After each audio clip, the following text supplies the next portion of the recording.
হৈছে ইতিমধ্যে টেট উত্তীৰ্ণ আৰু অনুত্তীৰ্ণৰ বাকযুদ্ধ ইমান বাঢ়িছে কিয় টেটৰ উত্তৰ বহীত কিবা ভুল আছে নেকি ৰিভুলেশ্যন কিয় বিচাৰিছে অনুত্তীৰ্ণ পৰীক্ষাৰ্থীয়ে হাজাৰ হাজাৰ পৰীক্ষাৰ্থীৰ মাজত এইকেইদিন ছ'চিয়েল মিডিয়াত হাহাকাৰ পৰিস্থিতি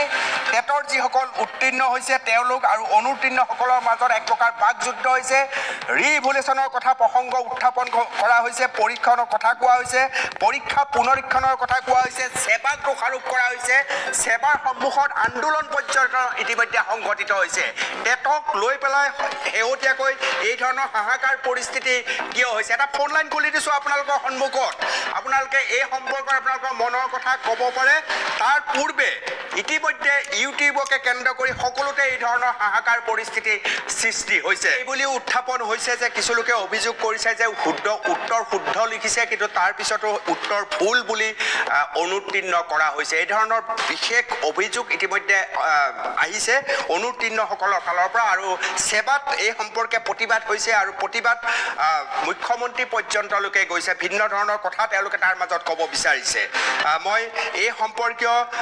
দৰ্শক এজন ইতিমধ্যে আমাৰ মাজলৈ আহিছে মই তেওঁৰ পৰা জানিব বিচাৰিছোঁ কথাটো কি আচলতে তেওঁলোকে কি ভাবে হয় কোনে কৈছে আৰু নামটো কওক আৰু আপোনাৰ মনৰ কথা মই হাজোৰ পৰা কৈছোঁ মঞ্জিৰাম দাসে কৈ আছোঁ হয় কওক তাৰপৰা যিটো পৰীক্ষাৰ ফলাফল হৈছে এইটো বিসংগতিপূৰ্ণ ফলাফল আমি কোনো পধ্যে মানি ল'ব নোৱাৰোঁ কি কাৰণে বিসংগতিপূৰ্ণ মানে কিছুমান প্ৰশ্ন এনেকুৱা প্ৰশ্ন মানে শুদ্ধ এনচাৰক মানে অশুদ্ধ এনচাৰ দি মানে কি নাম্বাৰ বঢ়াই দি এনেকুৱা কিছুমান প্ৰাৰ্থীক মানে উত্তীৰ্ণ কৰা দিয়া হৈছে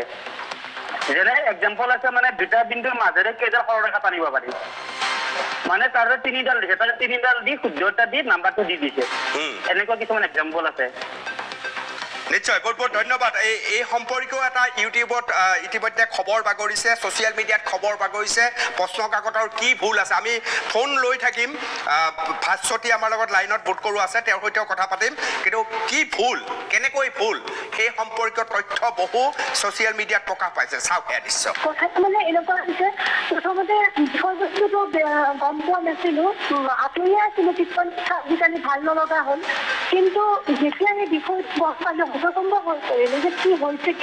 তাৰপিছত কালিৰে পৰা বিষয়বস্তুবিলাক চাইছোঁ দেখিছোঁ বিভিন্ন কেণ্ডিডেটে লিখি আছে কোনোবাই লিখিছে 7 নম্বৰ বেছি আহিলে কোনোবাই লিখিছে 3 নম্বৰ ডিফাৰেঞ্চ আহিলে কোনোবাই ক'বাকে দিছোঁ 15 নম্বৰ লাহে লাহে হোৱাটছএপ গ্ৰুপত পালোঁ ফেচবুকত পালোঁ এনেকৈ পাই পেলাই আচৰিত হৈছোঁ আৰু কৈছোঁ বহুতে ফোন কৰি পেলাই যে এইটো এনেকুৱা হৈছে এনেকুৱা কথা কিন্তু মই মেক্সিমামে ডাউনলোড কৰিব পৰা নাই হোৱা নাই মানে কি এতিয়া পে'মেণ্ট হোৱাৰ 2-3 দিন পিছত দিব বুলি তাত দেখুৱাইছে এতিয়া দেখুৱাৰ পিছত আমি আগতে RTI কৰিলে লগে লগে OMR-খন দিয়ে চিলাই পেলাই চাব পাৰে এইবাৰ কি কৰিছে OMR-খন 2 দিন পিছত এতিয়া 31 তাৰিখৰ আগত এপ্লাইৰ ডেট দিছে এতিয়া আজি যদি কোনোবাই OMR এপ্লাই কৰিছে 3 দিনৰ পিছত যদি OMR পায় তেওঁলোকে মিলাব কেতিয়া ৰিভেলিউশ্যনৰ মানে এপ্লাই কৰিব কেতিয়া তাৰ কোনো মানে একো মানে নিশ্চয়তা নাই চব খেলি মেলি তাৰপিছতে আপোনাৰ আজি সন্ধ্যাৰ পৰা যিমানখিনিয়ে ফোন কৰিছে এটা কুৱেশ্যনৰ কথা প্ৰায়খিনিয়ে কৈ আছে যে এটা কুৱেশ্যন আছিলে দুটা বিন্দুৰ মাজেৰে কেইটা সৰলৰেখা টানিব পাৰি এই কুৱেশ্যনটোৰ কথা প্ৰায় 4জন মানে কৈছে তাতে অপশ্যন এটা হেৰিটো আছিলে কুৱেশ্যনটো কিন্তু সেই কুৱেশ্যনটোত বুলি যি দিয়া হৈছে মই দেখা নাই বাৰু কিন্তু তাতে যি দিয়া হৈছে ত' যেতিয়া এটা শুদ্ধ থাকিব তাক সেইটো কিয় দিয়া হৈছে সেইটো কোনেও বুজি পোৱা নাই কাৰণ তাত শুদ্ধ উত্তৰৰ কাৰণে অপশ্যনটো অলৰেডি আছিলে তেনেকুৱাকৈ আৰু বেলেগ বেলেগ ধৰণৰ খেলি মেলি যে একেটা ধৰণৰ খেলি মেলিয়ে নহয় তাৰমানে মোৰ মতে তাৰোপৰি আপোনাৰ ছিষ্টেমত ইমানেই খেলি মেলি ধৰক আপুনি এখন LP OMR-ৰ কাৰণে এপ্লাই কৰিলোঁ 200 rupees দি সেইটো লগে লগে আপডেট আহিলে কিন্তু UPৰ কাৰণে 200 rupees কাটিলে কিন্তু এতিয়ালৈকে প্ৰায় 2 ঘণ্টামান পাৰ হ'ল নেকি এতিয়ালৈকে কোনো আপডেট নাই পে'মেণ্টৰ কাৰণে অপশ্যনে আহি আছে এতিয়া মানে সেইটোতো বন্ধ কৰি সেইটো ভাস্বতী বহুত বহুত ধন্যবাদ আন এজন দৰ্শক আমাৰ ফোন লাইনত আছে হঠাৎ ক'ব বিচাৰিছে কিবা কওক